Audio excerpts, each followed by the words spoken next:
وہ ہمیں فکری طور پر خود کیفیل بنانا چاہتا ہے، نہ کہ اپنے نظریات کا پیروکار۔ بالکل یہی بات ہے۔ ہر مکالمہ ایک ذہنی ورزش گاہ ہے۔ وہ چاہتا ہے کہ قاری بھی اس گفتگو کا حصہ بنے، سقراط کے سوالات پر غور کرے، اپنے جوابات تلاش کرے اور اس عمل میں ایک بہتر مفکر بنے۔ مایوسی اس عمل کا ایک لازمی حصہ ہے۔ جب آپ کو احساس ہوتا ہے کہ آپ جو کچھ جانتے تھے وہ غلط تھا، تبھی آپ حقیقی علم کی تلاش شروع کرتے ہیں۔ اس ذہنی بے چینی کو افلاطون اپوریا کہتا ہے۔ اپوریا؟ جی، اپوریا، ایک ایسی فکری کیفیت جہاں آپ پھنس جاتے ہیں اور آگے کا راستہ نظر نہیں آتا، اور یہی وہ لمحہ ہے جہاں حقیقی فلسفہ شروع ہوتا ہے۔ تو اگر ہم اس طریقہ کار کو عملی طور پر دیکھنا چاہیں، اس کی سب سے بہترین شکل میں، تو ہمیں کہاں سے آغاز کرنا چاہیے؟ افلاطون کے درجنوں مکالمات ہیں۔ کون سا مکالمہ اس فکری کشمکش کو، لا علمی کے احساس کو اور پھر علم کی طرف جدوجہد کو بہترین طریقے سے پیش کرتا ہے؟ میرے خیال میں اس کے لیے بہترین نقطۂ آغاز مکالمہ مینو ہے۔ مینو؟ جی، مینو۔ یہ نسبتاً مختصر ہے، لیکن اس میں افلاطون کے تمام بڑے اور آپ کہہ سکتی ہیں کہ دھماکہ خیز خیالات ایک جگہ جمع ہیں۔ یہ ایک ایسے سوال سے شروع ہوتا ہے جو بظاہر بہت عملی اور سیدھا سادہ لگتا ہے، لیکن چند ہی صفحات میں یہ علم، روح اور حقیقت کی نوعیت کے بارے میں گہرے سوالات میں بدل جاتا ہے۔ اور وہ سوال فضیلت یعنی ورجو کے بارے میں ہے۔ مینو، جو کہ ایک نوجوان امیر زادہ ہے، سقراط کے پاس آ کر سیدھا پوچھتا ہے، فضیلت کیا سکھائی جا سکتی ہے؟ یا یہ مشق سے آتی ہے؟ یا پھر یہ انسان میں قدرتی طور پر موجود ہوتی ہے؟ ہاں، اور یہاں یہ سمجھنا ضروری ہے کہ قدیم یونانی جب فضیلت کا لفظ استعمال کرتے تھے، جسے وہ اریتے کہتے تھے، جی، آریتے، تو ان کی مراد صرف اخلاقی اچھائی نہیں ہوتی تھی۔ آریتے کا مطلب تھا کسی بھی چیز میں بہترین ہونا یا ایکسلنس۔ ایک گھوڑے کی آریتے اس کی تیز رفتاری تھی، ایک ڈاکٹر کی آریتے اس کا بہترین علاج کرنا تھا۔ تو جب مینو پوچھ رہا ہے کہ کیا آریتے سکھائی جا سکتی ہے، تو وہ دراصل یہ پوچھ رہا ہے کہ کیا انسانی ایکسلنس یا ایک بہترین انسان بننے کا فن سکھایا جا سکتا ہے؟ اور مجھے اندازہ ہے کہ سقراط کا پہلا قدم کیا ہوگا۔ وہ کہتا ہوگا، مینو، اس سے پہلے کہ ہم یہ جانیں کہ فضیلت سکھائی جا سکتی ہے یا نہیں، کیا ہمیں پہلے یہ نہیں جان لینا چاہیے کہ فضیلت ہے کیا؟ اور پھر یہ ثابت ہو جاتا ہے کہ نہ مینو کو پتہ ہے، نہ اس کے اساتذہ کو، اور نہ ہی ایتھنز کے کسی معزز شہری کو۔ بالکل۔ سقراط مکالمے کو فوراً اس بنیادی سوال کی طرف موڑ دیتا ہے، اور یہی وہ مقام ہے جہاں سے اصل فکری سفر شروع ہوتا ہے۔ مینو تعریف کرنے کی کئی کوششیں کرتا ہے، لیکن سقراط ہر بار منطقی سوالات کے ذریعے اس کی تعریف کو رد کر دیتا ہے، اور بہت جلد وہ دونوں اسی اپوریا یعنی فکری تعطل کی کیفیت میں پہنچ جاتے ہیں جس کا ہم نے ابھی ذکر کیا۔ تو ایک سیدھا سادہ سوال بالآخر ایک گہرے مخامسے کو، ایک پیراڈاکس کو جنم دیتا ہے کہ اگر آپ کو معلوم ہی نہیں کہ آپ کیا تلاش کر رہے ہیں، تو آپ اسے تلاش کیسے کر سکتے ہیں؟ اور اگر آپ کو وہ چیز مل بھی جائے تو آپ کو کیسے معلوم ہوگا کہ یہ وہی چیز ہے جسے آپ تلاش کر رہے تھے؟ یہ تو سیکھنا کے پورے عمل کو ہی ناممکن بنا دیتا ہے۔ اور اسی پیراڈاکس کے جواب میں افلاطون اپنا سب سے مشہور اور انقلابی نظریہ پیش کرتا ہے، علم بطور یاداوری۔ یہ مکالمہ مینو کا عروج ہے، اور یہ مغربی فلسفے کے اہم ترین لمحات میں سے ایک ہے۔ تو یہ سفر ہم اگلے حصے میں جاری رکھیں گے۔ اب ہمارے سامنے ایک واضح نقشہ ہے۔ افلاطون کے مکالمات محض جوابات کی کتاب نہیں، بلکہ سوچنے کی تربیت کا ایک ذریعہ ہے۔ ایک ایسا ذریعہ جو ہمیں یقینی باتوں پر سوال اٹھانے اور لا علمی کو تسلیم کرنے کی ہمت دیتا ہے، تاکہ ہم حقیقی علم کی طرف اپنا سفر شروع کر سکیں۔ اس گفتگو سے ایک آخری خیال ذہن میں ابھرتا ہے۔ اگر افلاطون کا نظریہ درست ہے کہ سیکھنا دراصل نئی معلومات حاصل کرنا نہیں، بلکہ ان چیزوں کو یاد کرنا ہے جو ہماری روح پہلے سے جانتی ہے، تو اس کا ہماری زندگی کے لیے کیا مطلب ہے؟ اس کا مطلب یہ ہوا کہ ہر وہ لمحہ جب ہمیں کوئی نئی بات سمجھ آتی ہے، وہ دراصل دریافت کا نہیں بلکہ پہچان کا لمحہ ہے۔ یہ خیال ہمارے اندر چھپی ہوئی صلاحیتوں کے بارے میں سوچنے کا ایک بالکل نیا زاویہ فراہم کرتا ہے۔ تو آئیے اب اس تجزیے کے دوسرے حصے کی طرف بڑھتے ہیں۔ جی، یہاں ہم اس کتاب کے بالکل مرکزی سوال پر بات کریں گے، جو مینو سقراط سے پوچھتا ہے۔ بالکل، اور مکالمے کا آغاز ہی ایک بہت براہ راست ایک طرح سے دھماکہ خیز سوال سے ہوتا ہے۔ اچھا، مینو سقراط کے پاس آتا ہے اور بس سیدھا پوچھتا ہے کیا فضیلت سکھائی جا سکتی ہے؟ یا یہ مشق سے آتی ہے یا پھر یہ انسان میں قدرتی طور پر موجود ہوتی ہے؟ مطلب کوئی تمہید نہیں، کچھ نہیں۔ یہ تو بہت بڑا سوال ہے، بہت ہی بڑا۔ لیکن سقراط اپنے انداز میں اس کا سیدھا جواب نہیں دیتا ہے نا؟ جی نہیں، بالکل نہیں۔ وہ تو اس سوال کو ایک آپ کہہ لیں بالکل ہی دوسری سمت میں موڑ دیتا ہے۔ کیسے؟ وہ کہتا ہے کہ ایتھنز کے لوگ، اور ان میں میں خود بھی شامل ہوں، اس سوال کا جواب دینے سے قاصر ہیں۔ مطلب وہ اپنی لا علمی کا اظہار کر رہا ہے؟ جی ہاں، اور اس کی وجہ بہت دلچسپ ہے۔ سقراط مینو سے کہتا ہے کہ بھائی ایتھنز میں تو علم کی ایسی غربت ہے، غربت؟ ایک طرح کا قید ہے کہ کوئی یہ دعویٰ کر ہی نہیں سکتا کہ وہ جانتا ہے کہ فضیلت کیا ہے۔ اچھا، تو یہ بتانا تو دور کی بات کہ اسے حاصل کیسے کیا جا سکتا ہے۔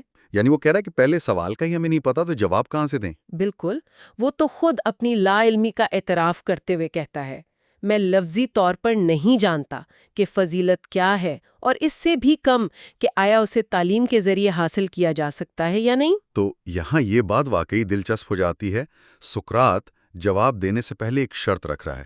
جی، ایک بنیادی شرط۔ وہ کہتا ہے کہ ہم اس وقت تک یہ بحث کر ہی نہیں سکتے کہ فضیلت سکھائی جا سکتی ہے نہیں، جب تک ہم یہ نہ جان لیں کہ فضیلت دراصل ہے کیا۔ بالکل، یہی تو سقراط کے پورے فلسفیانہ طریقہ کار کا مرکزی نقطہ ہے۔ صحیح۔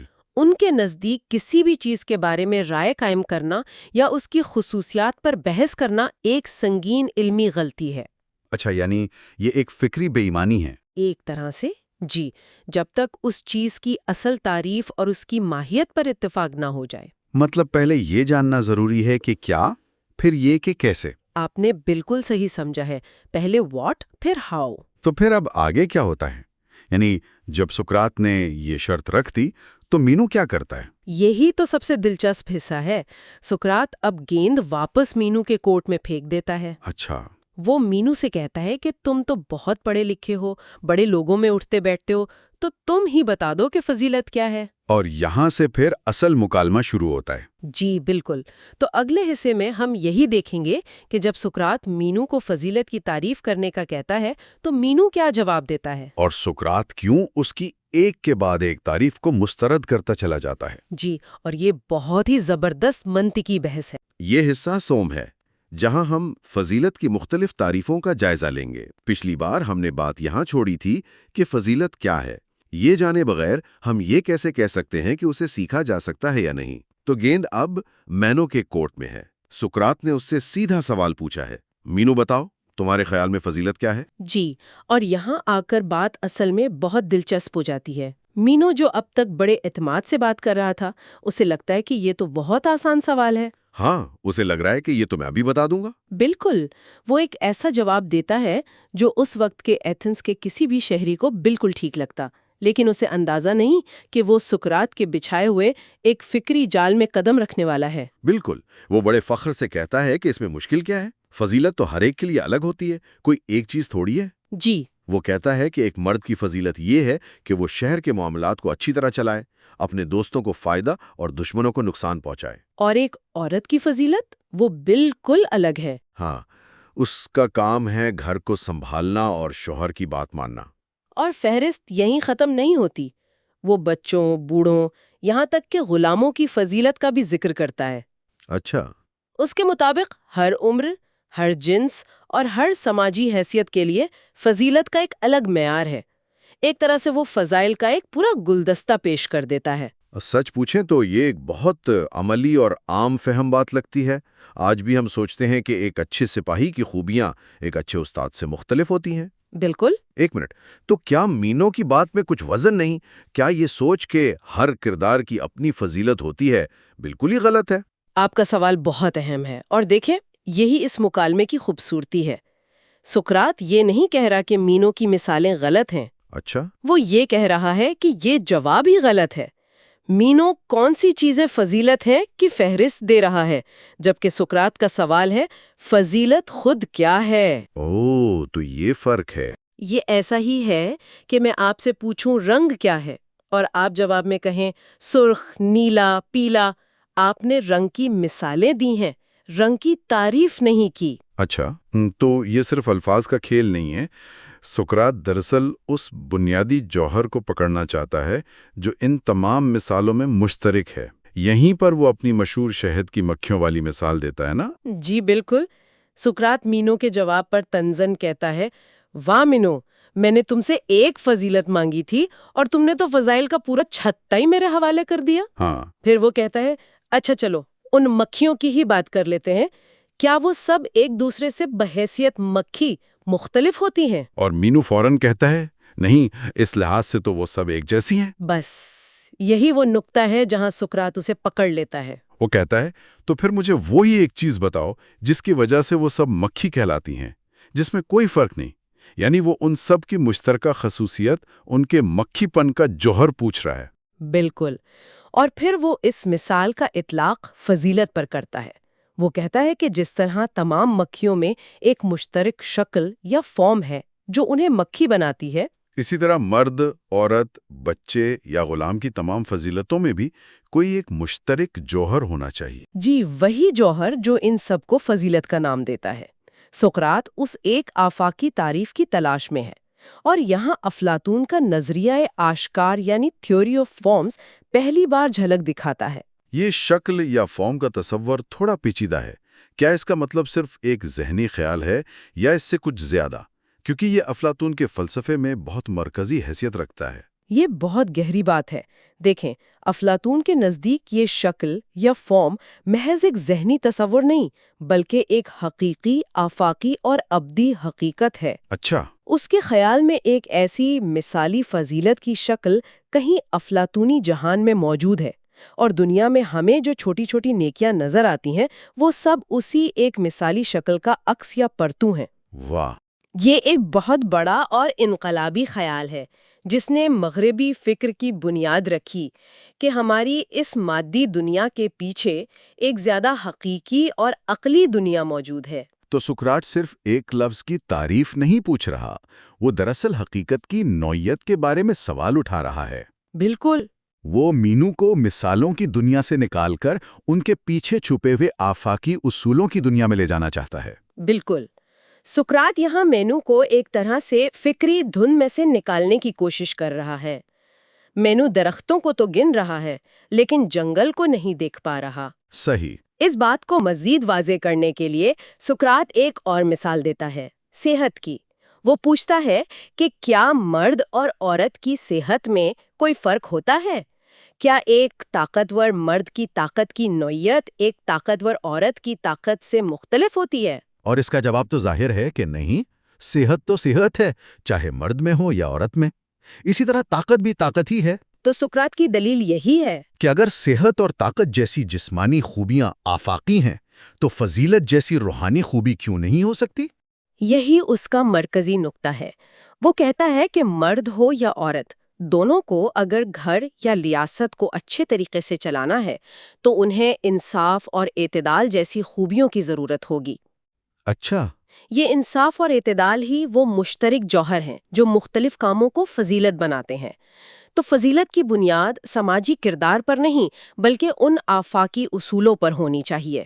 یہ تو اس وقت کے یونانی معاشرے کے لیے ایک بہت انقلابی سوچ ہوگی، ہے نا، جہاں ہر شخص کا کردار پیدائش سے ہی طے ہوتا تھا۔ بہت بڑی بات تھی۔ سقراط تو ایک طرح سے پورے سماجی ڈھانچے کو چیلنج کر رہا ہے۔ بلا شبہ وہ یہ کہہ رہا تھا کہ ایک غلام بھی اتنا ہی فضیلت مند ہو سکتا ہے جتنا ایک بادشاہ، اگر اس میں انصاف اور حکمت جیسی خوبیاں موجود ہوں۔ یہ صرف ایک فلسفیانہ بحث نہیں تھی، اس کے گہرے سماجی اور سیاسی مضمرات تھے۔ یہ ہمیں سکھاتا ہے کہ کسی بھی چیز کو صحیح معنوں میں سمجھنے کے لیے اس کی سطح سے گہرائی میں اترنا پڑتا ہے۔ اور یہ بات آج بھی اتنی ہی اہم ہے۔ جب ہم آج کل کامیابی پر بات کرتے ہیں تو ہم اکثر مینیو والی غلطی کرتے ہیں۔ جی بالکل۔ ہم مثالیں دیتے ہیں، کوئی بڑا بزنس مین، کوئی مشہور کھلاڑی، ایک بڑا گھر، مہنگی گاڑی، لیکن ہم یہ نہیں بتاتے کہ کامیابی کا اصل جوہر کیا ہے۔ وہ تعریف کیا ہے؟ ہاں، کیا کامیابی صرف پیسہ ہے، یا ذہنی سکون، یا دوسروں کی خدمت؟ سقراط ہمیں ایک ایسا ذہنی ٹول دے رہا ہے جو آج بھی اتنا ہی کارآمد ہے۔ آپ نے بالکل صحیح پکڑا ہے۔ سقراط کا طریقہ کار ہمیں سطحی سوچ سے نکال کر تجزیاتی سوچ کی طرف لاتا ہے۔ وہ ہمیں سکھا رہا ہے کہ جب تک آپ کو کسی چیز کی بنیادی تعریف معلوم نہ ہو، آپ اس کے بارے میں کوئی بھی نتیجہ اخذ نہیں کر سکتے۔ تو اگر آپ کو فضیلت کا ہی نہیں پتا تو آپ یہ کیسے بتا سکتے ہیں کہ اسے سیکھا جا سکتا ہے یا نہیں؟ بالکل، وہ سوال ہی بے معنی ہو جاتا ہے۔ تو گویا اس پورے حصے کا خلاصہ یہ ہے کہ مینیو کی پہلی کوشش، جو بظاہر بہت معقول لگ رہی تھی، دراصل فلسفیانہ طور پر بالکل کھوکھلی تھی۔ جی، وہ فضیلت کی شاخیں گنوا رہا تھا۔ جبکہ سقراط اس کی جڑ تلاش کر رہا تھا۔ بالکل، اور مینو کی یہ ناکامی مکالمے کو ایک نئے اور شاید اس سے بھی زیادہ دلچسپ موڑ پر لے آتی ہے۔ اچھا؟ جب مینو کو احساس ہوتا ہے کہ وہ فضیلت کی تعریف نہیں کر سکتا تو وہ بوکھلا جاتا ہے اور ایک بہت مشہور سوال اٹھاتا ہے جسے آج مینو کا مخمسہ یعنی مینوز پیراڈاکس کہا جاتا ہے۔ اچھا، وہ کیا ہے؟ مینو ایک طرح سے ہار مانتے ہوئے کہتا ہے، سقراط، اگر ہمیں کسی چیز کا بالکل بھی علم نہیں ہے کہ وہ کیا ہے تو ہم اسے تلاش کیسے کر سکتے ہیں؟ اور اگر اتفاق سے وہ ہمیں مل بھی جائے تو ہمیں یہ کیسے پتا چلے گا کہ یہ وہی چیز ہے جسے ہم ڈھونڈ رہے تھے؟ واہ، یہ تو واقعی ایک مخمسہ ہے۔ یہ ایک زبردست سوال ہے۔ اگر آپ کو فضیلت کا کچھ بھی نہیں پتا تو اس کی تلاش کیسے شروع کی جائے؟ تو اس ناکامی سے ایک نیا اور بہت گہرا سوال پیدا ہو گیا۔ اگر ہم کچھ نہیں جانتے تو ہم کچھ جان کیسے سکتے ہیں؟ جی، اور اسی سوال کا جواب دینے کے لیے سقراط علم اور یادداشت کا اپنا مشہور نظریہ پیش کرتا ہے۔ وہ کہتا ہے کہ سیکھنا دراصل کچھ نیا جاننا نہیں بلکہ اپنی روح میں پہلے سے موجود علم کو یاد کرنا ہے۔ یہ ایک بالکل نئی اور حیرت انگیز سمت ہے۔ جی، تو فضیلت کی تعریف کی تلاش اب علم کی نوعیت کی تلاش میں بدل گئی ہے۔ اگلے حصے میں ہم علم اور یادداشت کے اسی مشہور نظریے پر بات کریں گے۔ یہ حصہ چہارم ہے جہاں علم کے ایک منفرد تصور کو بیان کیا جائے گا۔ اچھا، تو آج کی گفتگو ایک بہت ہی دلچسپ سوال سے شروع کرتے ہیں۔ جی۔ کبھی سوچا ہے کہ جب ہم کچھ نیا سیکھتے ہیں تو کیا وہ واقعی نیا ہوتا ہے؟ یا کہیں ایسا تو نہیں کہ ہم صرف کوئی ایسی چیز یاد کر رہے ہوتے ہیں جو ہمارے اندر کہیں گہرائی میں پہلے سے ہی موجود تھی؟ بالکل، اور یہ کوئی معمولی فلسفی نہیں بلکہ سقراط کا نظریہ ہے۔ اچھا۔ یہ نظریہ، جسے افلاطون نے اپنے مکالمے مینو میں پیش کیا، علم بطور یادداشت یا تھیوری آف ریکلیکشن کہلاتا ہے۔ ریکلیکشن یعنی یاد کرنا؟ جی، اس کا بنیادی خیال ہی اتنا، آپ کہیں گے، تہلکہ خیز ہے کہ یہ تعلیم کے بارے میں ہماری پوری سمجھ کو چیلنج کرتا ہے۔ سقراط کے مطابق ہماری روح لافانی ہے، ایمورٹل ہے۔ ایک منٹ، یہاں تھوڑا رکتے ہیں۔ یہ تو علم کے نظریے سے کہیں آگے کی بات ہو گئی۔ جی بالکل، سقراط کے لیے ہاں، اس کا پورا استدلال اسی بنیاد پر کھڑا ہے کہ چونکہ روح لاپانی ہے، اس نے اپنے ازلی سفر میں تمام سچائیوں کا مشاہدہ کیا ہوا ہے۔ تو علم باہر سے نہیں آتا، وہ پہلے سے اندر موجود ہے۔ سیکھنے کا عمل دراصل اس بھولی ہوئی سچائی کو یاد کرنے کا عمل ہے۔ لیکن اگر ہم ایک لمحے کے لیے روح والے حصے کو ایک طرف رکھ بھی دیں تو اس نظریے سے جو طریقہ کار نکلتا ہے نا، وہ آج بھی اتنا ہی اہم ہے۔ ٹھیک ہے، تو یہ نظریہ صرف ایک خیال نہیں تھا، سقراط نے اسے ثابت کرنے کی کوئی کوشش بھی کی، کیونکہ بغیر ثبوت کے تو یہ صرف ایک دلچسپ کہانی لگتی ہے نا؟ یہی تو اس مکالمے کی سب سے شاندار بات ہے۔ سقراط صرف دعویٰ نہیں کرتا، وہ اسے عملی طور پر دکھانے کی کوشش کرتا ہے۔ کیسے؟ وہ اپنے دوست مینو سے کہتا ہے کہ وہ اس کے ایک غلام لڑکے کو بلائے اور شرط یہ رکھتا ہے کہ لڑکا یونانی زبان تو جانتا ہو لیکن اسے جیومیٹری کی کوئی باقاعدہ تعلیم نہ دی گئی ہو۔ یعنی وہ اس موضوع میں بالکل کورا ہو۔ ایک غیر تعلیم یافتہ غلام سے جیومیٹری پر بات، یہ تو ناکاب ہونے کی ترکیب لگتی ہے۔ لگتی تو ہے۔ وہ یہی ثابت کرنا چاہتا تھا کہ وہ اس لڑکے کو کچھ سکھائے گا نہیں بلکہ صرف سوالات کے ذریعے۔ سوالات کے ذریعے؟ جی، صرف سوالات کے ذریعے اس علم کو باہر نکالے گا جو اس کے اندر پہلے سے موجود ہے۔ اچھا، تو پھر ہوا کیا؟ تجربہ شروع کیسے ہوا؟ سقراط نے زمین پر ریت میں ایک مربع یعنی اسکوائر بنایا۔ فرض کریں اس کی ہر سائڈ 2 فٹ تھی۔ ٹھیک۔ اس نے لڑکے سے بہت آسان سوالات پوچھے۔ یہ کیا شکل ہے؟ اس کی کتنی سائڈز ہیں؟ کیا یہ سب برابر ہیں؟ لڑکے نے آسانی سے جواب دے دیے۔ ہم پھر سقراط نے پوچھا، اگر اس کی ایک سائیڈ 2 فٹ اور دوسری 2 فٹ ہے تو اس کا کل رقبہ یعنی ایریا کتنا ہوگا؟ لڑکے نے حساب لگا کر بتایا 4 اسکوائر فٹ۔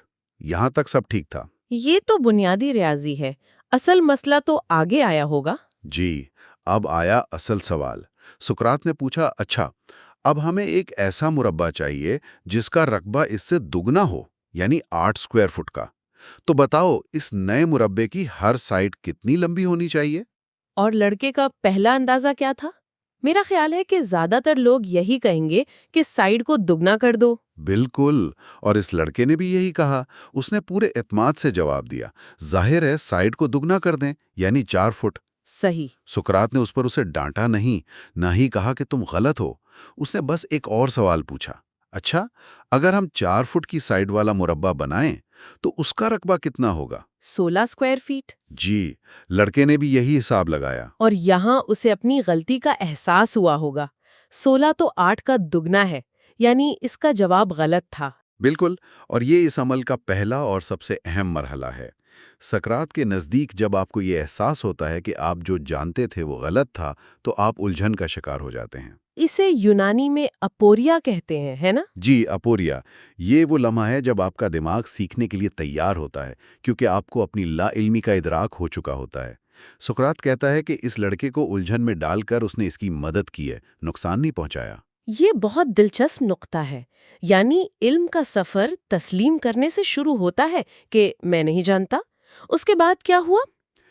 اس نے پھر اندازہ لگایا کہ شاید سائڈ 3 فیٹ ہونی چاہیے، لیکن جب اس نے حساب لگایا تو رقبہ 9 اسکوائر فیٹ نکلا، جو پھر غلط تھا۔ اب تو وہ مکمل طور پر الجھن کا شکار ہو گیا ہوگا۔ جی، اور اس نے ہار مان لی۔ اس نے سقراط سے کہا، مجھے واقعی نہیں معلوم۔ تو اب سقراط نے اسے صحیح جواب بتا دیا ہوگا؟ نہیں، یہی تو اس طریقے کی خوبصورتی ہے۔ سقراط نے جواب نہیں بتایا۔ تو پھر کیا کیا؟ اس میں پہلے والے 2 فٹ والے مربع کے وتر یعنی ڈائیگنل پر ایک لکیر کھینچی، اچھا۔ اور پھر اسی وتر کی لمبائی کو بنیاد بنا کر ایک نیا ٹیڑھا مربع بنایا اور لڑکے سے صرف سوالات پوچھے۔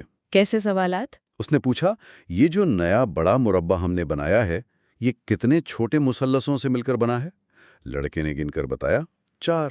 4، ٹھیک ہے۔ سقراط نے پوچھا، اور ہمارا جو پہلا والا مربع تھا وہ کتنے مثلثوں سے بنا تھا؟ وہ 2 سے بنا تھا۔ بالکل، تو لڑکے نے بھی کہا 2۔ اچھا، تو اس کا مطلب ہے کہ نیا مربع پہلے والے سے رقبے میں ٹھیک دگنا ہے، جی، اور اس کی سائڈ کی لمبائی پہلے مربع کے وتر کے برابر ہے۔ لڑکا خود اس نتیجے پر پہنچا۔ ٹھیک یہی ہوا۔ وہ غلام لڑکا جس نے کبھی جیومیٹری نہیں پڑھی تھی، صرف سوالات کی رہنمائی میں ایک پیچیدہ جیومیٹریکل اصول تک خود پہنچ گیا۔ کمال ہے۔ اب سقراط نے مینو سے اپنا وہ فیصلہ کن سوال پوچھا، تو بتاؤ یہ علم اس کے پاس کہاں سے آیا؟ میں نے تو اسے کچھ نہیں سکھایا، یہ خیالات اس کے اپنے تھے۔ اور اس کا نتیجہ سقراط نے یہ نکالا کہ یہ علم اس کی روح میں پہلے سے موجود تھا۔ لیکن یہاں ایک سوال ہے۔ جی پوچھیں۔ کیا یہ طریقہ ہر چیز کے لیے کام کر سکتا ہے؟ میرا مطلب ہے جیومیٹری اور ریاضی تو منطق پر مبنی ہے۔ کیا تاریخ کی کوئی تاریخ یا کسی ملک کا دارالحکومت بھی صرف سوال پوچھ کر یاد کیا جا سکتا ہے؟ یہ اس نظریے پر سب سے بڑا اور جائز اعتراض ہے۔ کچھ چیزیں تو ایسی ہیں جو ہمیں باہر سے سیکھنی ہی پڑتی ہیں، صحیح۔ اور یہی ہمیں سقراط کے شاگرد افلاطون اور افلاطون کے شاگرد ارسطو کے درمیان ایک بہت بڑا فکری اختلاف نظر آتا ہے۔ ارسطو کا کیا ماننا تھا؟ ارسطو اس ریکلیکشن تھیوری سے بالکل اتفاق نہیں کرتا تھا۔ اس کے نزدیک انسانی ذہن پیدائش کے وقت ایک خالی سلیٹ یا ٹیبیولا راسا کی طرح ہوتا ہے، یعنی ایک خالی تختی۔ جی، تمام علم حواس اور تجربے سے حاصل ہوتا ہے۔ آپ دنیا کو دیکھتے ہیں، سنتے ہیں اور اس سے علم حاصل کرتے ہیں، وہ آپ کے اندر پہلے سے موجود نہیں ہوتے۔ تو ہمارے پاس 2 بالکل مخالف نظریات ہیں۔ ایک کہتا ہے کہ علم اندر سے آتا ہے، دوسرا کہتا ہے کہ علم باہر سے آتا ہے۔ آج کی دنیا میں تو ارسطو کا نظریہ زیادہ قابل قبول لگتا ہے نا؟ بظاہر ایسا ہی لگتا ہے، لیکن اگر ہم سقراط کے میٹافزیکل دعوے کو ایک طرف رکھ کر اس کے طریقہ کار پر توجہ دیں تو اس کی اہمیت آج بھی بہت زیادہ ہے۔ یعنی اس کے پڑھانے کے طریقے پر؟ جی، سقراط کا اصل پیغام یہ ہے کہ استاد کا کام طالب علم کے دماغ میں معلومات انڈیلنا نہیں ہے، اس نے استاد کے لیے ایک دائی یا مڈ وائف کا استعمال کیا۔ دائی؟ وہ کیسے؟ جیسے ایک دائی بچے کو پیدا نہیں کرتی بلکہ ماں کی مدد کرتی ہے کہ وہ اپنے بچے کو جنم دے، اسی طرح ایک اچھا استاد طالب علم کے ذہن میں خیالات کو پیدا نہیں کرتا بلکہ اس کی مدد کرتا ہے کہ وہ اپنے اندر موجود سوچنے کی صلاحیت کو استعمال کر کے خود سچائی کو جنم دے۔ یعنی حقیقی تعلیم جواب دینا نہیں بلکہ صحیح سوال پوچھنا ہے؟ بالکل، یہی سقراطی طریقہ کار یعنی سوکریٹک میتھڈ کی بنیاد ہے۔ اس میں آپ مفروضوں کو چیلنج کرتے ہیں، تضادات کو سامنے لاتے ہیں اور گہرے سوالات پوچھ کر کسی کو اپنے نتیجے پر پہنچنے میں مدد دیتے ہیں۔ اور یہ آج بھی استعمال ہوتا ہے؟ بہت زیادہ۔ امریکہ کی تمام بڑی لاء سکولز میں قانون پڑھانے کے لیے اسی طریقے کا استعمال ہوتا ہے۔ پروفیسر جواب نہیں دیتے، وہ طالب علموں سے مسلسل کیوں اور کیا ہو اگر جیسے سوالات پوچھ کر ان کی سوچ کو تیز کرتے ہیں۔ واہ! یہ طریقہ نفسیاتی علاج یعنی تھراپی اور بزنس میٹنگز میں برین سٹارمنگ کے لیے بھی استعمال ہوتا ہے۔ تو اگر ہم اس سارے فلسفے کا نچوڑ نکالیں تو یہ بنتا ہے کہ بھلے ہی ہمیں سقراط کی روح والی بات سے اتفاق نہ ہو، لیکن اس کا یہ خیال کہ انسان کے اندر منطق اور سچائی تک پہنچنے کی صلاحیت پیدائشی طور پر موجود ہے، یہ ایک انقلابی خیال ہے۔ یقیناً یہ تنقیدی سوچ یا کرٹیکل تھنکنگ کی بنیاد ہے۔ یہ ہمیں سکھاتا ہے کہ سنی سنائی باتوں پر یقین نہ کریں بلکہ ہر چیز پر سوال اٹھائیں۔ جب کوئی آپ سے کوئی حقیقت بتائے تو پوچھیں کہ اس کا ثبوت کیا ہے۔ یہ طریقہ ہمیں ایک غیر فعال وصول کنندہ سے ایک فعال متلاشی بناتا ہے۔ جی، این ایکٹیو سیکر، اور یہی تعلیم کا اصل مقصد ہے۔ تو آج ہم نے علم کے بارے میں سقراط کے اس گہرے نظریے کو سمجھا کہ علم باہر سے نہیں آتا بلکہ ہمارے اندر سے ہی نکلتا ہے۔ اور غلام لڑکے کی مثال سے یہ واضح ہوا کہ کس طرح سوالات کی طاقت سے چھپی ہوئی عقل اور منطق کو بیدار کیا جا سکتا ہے یا سقراط کی زبان میں یاد کیا جا سکتا ہے۔ صحیح۔ اور جیسا کہ ہم نے شروع میں بات کی تھی، یہ ساری بحث ایک بڑے سوال سے جڑی ہوئی تھی جو مینو نے سقراط سے پوچھا تھا، کیا فضیلت یا نیکی سکھائی جا سکتی ہے؟ اگر علم یادداشت ہے اور اسے سکھایا نہیں جا سکتا بلکہ صرف یاد دلایا جا سکتا ہے تو کیا فضیلت کا معاملہ بھی ایسا ہی ہے؟ کیا نیکی بھی ہمارے اندر پہلے سے موجود ہوتی ہے؟ یہ وہ سوال ہے جس کا جواب سقراط آگے تلاش کرنے کی کوشش کرتا ہے۔ بالکل۔ اگلے حصے میں ہم جانیں گے کہ کیا فضیلت واقعی سکھائی جا سکتی ہے۔ افلاطون کے مکالمے مینو پر ہماری گفتگو کے 5ویں حصے میں خوش آمدید۔ پچھلی نشستوں میں ہم نے فضیلت اور علم کی نوعیت پر کافی گہری بات کی ہے، اور پچھلی بار ہم ایک بہت اہم نتیجے پر پہنچے تھے کہ فضیلت اپنی اصل میں ایک قسم کا علم ہے۔ لیکن آج ہم اس سلسلے کے سب سے بڑے اور شاید سب سے عملی سوال سے ٹکرانے والے ہیں۔ اگر فضیلت علم ہے تو کیا اسے سکھایا جا سکتا ہے؟ بالکل، اور یہ وہ مقام ہے جہاں فلسفہ آپ کہہ سکتے ہیں کہ حقیقی دنیا سے ملتا ہے۔ پچھلی بحث کا خلاصہ یہی تھا کہ اگر فضیلت علم ہے تو منطقی طور پر اسے بھی دوسرے علوم کی طرح سکھایا جا سکنا چاہیے، جیسے ریاضی ہے، موسیقی ہے یا فن تعمیر۔ جی، یہ ایک بہت صاف اور سیدھا نتیجہ لگتا ہے۔ اگر کوئی چیز علم ہے تو اس کے استاد بھی ہوں گے اور شاگرد بھی، لیکن کیا حقیقت میں ایسا ہے؟ ہاں، منطق تو یہی کہتی ہے، لیکن یہیں پر سقراط ایک ایسا سوال اٹھاتا ہے جو بظاہر بہت سادہ ہے مگر پوری بحث کا رخ موڑ دیتا ہے۔ وہ کہتا ہے ٹھیک ہے، مان لیتے ہیں کہ فضیلت سکھائی جا سکتی ہے، تو پھر مجھے بتاؤ اس کے اساتذہ کہاں ہیں؟ بالکل، ایتھنز کی گلیوں میں، بازاروں میں مجھے فضیلت سکھانے والا کوئی استاد کیوں نظر نہیں آتا؟ یہ سوال یہ ایک بہت بڑا چیلنج ہے۔ یہ ایک زبردست عملی چیلنج ہے۔ جی، سقراط اپنے ارد گرد کے معاشرے کو دیکھتا ہے، یعنی اس وقت کے ایتھنز کو۔ وہ کہتا ہے کہ کچھ لوگ ہیں جو یہ دعویٰ کرتے ہیں۔ کون لوگ؟ یہ سوفسٹس تھا، یعنی سوفسٹس۔ یہ آپ کہہ لیں کہ دانشور استاد تھے جو بھاری فیسوں کے عوض نوجوانوں کو سیاست میں کامیابی کے گر سکھانے کا دعویٰ کرتے تھے۔ اچھا، تو یہ سوفسٹ ہے، کیا یہ اس دور کے لائف کوچز تھے؟ اور سقراط کو ان سے کیا مسئلہ تھا؟ وہ تو وہی کام کر رہے تھے جس کی تلاش تھی، ہے نا؟ ایک طرح سے کہہ سکتے ہیں، لیکن ان کا طریقہ کار بہت مختلف تھا۔